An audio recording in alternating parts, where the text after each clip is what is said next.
Look at this. Look at this. How cute. This is my little family.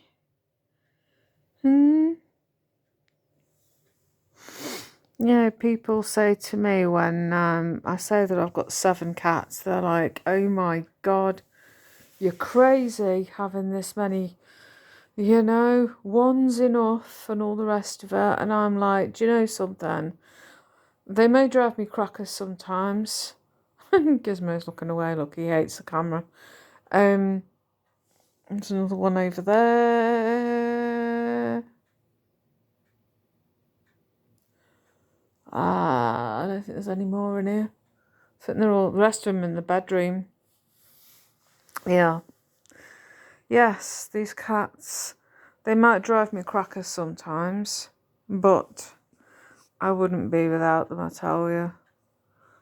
I would not swap this for anything. I think it would finish me off if council said, right, you've got to, when we had to move, for me, there was no, they're not coming with me. I made it when I was being told that I had to move.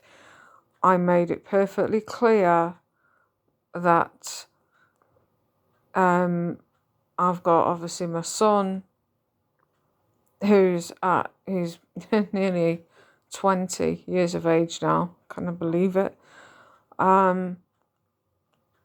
But yeah, I said my cats are coming with me, and they knew how many I had, and yeah, it's like these are my babies. So yeah,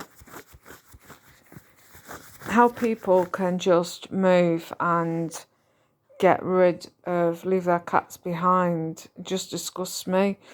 One of my cats that is no longer here, we moved in the August, and in the November I had Bob put to sleep. He had severe kidney failure. He was my ginger buddy that I always wanted a ginger cat, and when he came up on Facebook, there was a rescue that had him in their care for I think something like 10 months. Nobody had taken him, and I was like, I just fell in love with him. His photo made me cry because it was that sad looking. He just looked broken. But his owners, they moved out of their home, and they left Bob and a cat that looks very much like Gizmo. Yeah, they left them behind. They said that they escaped the carriers, and they couldn't get them back. They made absolutely no effort in trying to get these cats back. They weren't interested. And I know all this because the lady who actually alerted the rescue to get Bob trapped, she lived around the corner from where these people lived, and she contacted them when they were sort of going back to get final bits after they'd moved, and said that the cats are basically looking to be let in. And yeah, the attitude of these people was disgusting, and they basically left them behind like the rubbish. So she had the cat that's like this chap, and she assumed that Bob was, well, the rescue called him Bob because he looked like the film cat, the street cat called Bob.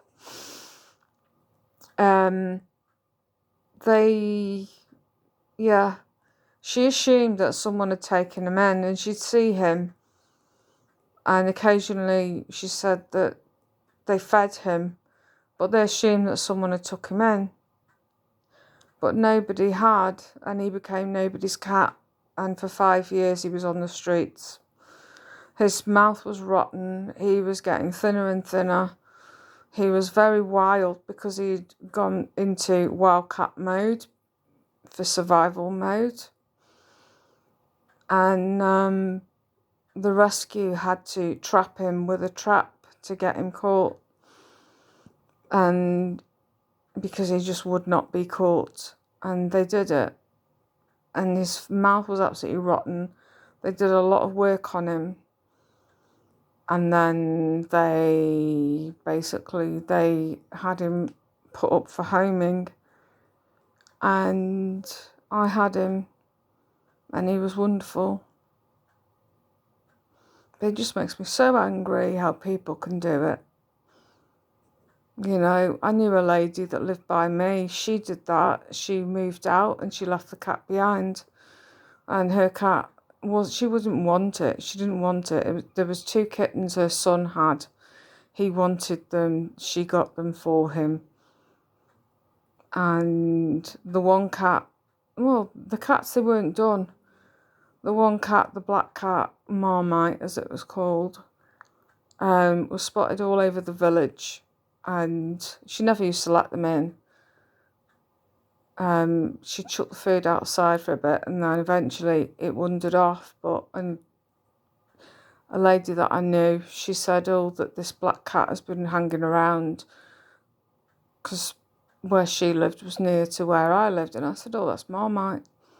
I says, "She don't want that cat. She can't even look after any animal. You know, it's like a 5-minute fad." And then the other one that she had, I can't remember the name of him. But anyway, she'd moved out. And I contacted the same rescue that had Bob off. And I said, "What do I do?" And they said, "Well, if she comes back for him, then you have to let her have the cat. You know, at the end of the day, he's classed as hers. But if she doesn't come back, then we'll take him." And I wish I'd lied and said that she hadn't come back for him, because I remember he was in the garden in the back, and we had fields on the back of where we lived that had sheep in usually. And I shouted him, and he came running over because he was so hungry. And I got him into my utility room, because I couldn't have him in the house because of the cats. But he was virtually wild. He was feral because he wasn't used to being touched. And she said, "Oh, he used to bite." And I thought, because you don't touch him, you don't fuss him. Yeah, and he was beautiful. And I contacted her and I said, "I've got your cat. Do you want him?" And she was like, "Oh, wonderful." And when she got him, I mean, she brought a carrier and she got him in by the scruff of the neck. And he was fighting. He didn't want to get in that carrier with her, but she had him and she took him away. She borrowed my carrier and she brought it back. She did bring it back. I didn't think I was going to see it again, but she did. But I'm sure that as soon as she got to where she was going, moved out, the cat's probably, I hope it went to somebody else and moved in with them. Because people like that don't deserve animals. Just made me so mad. Yeah. It made me so angry.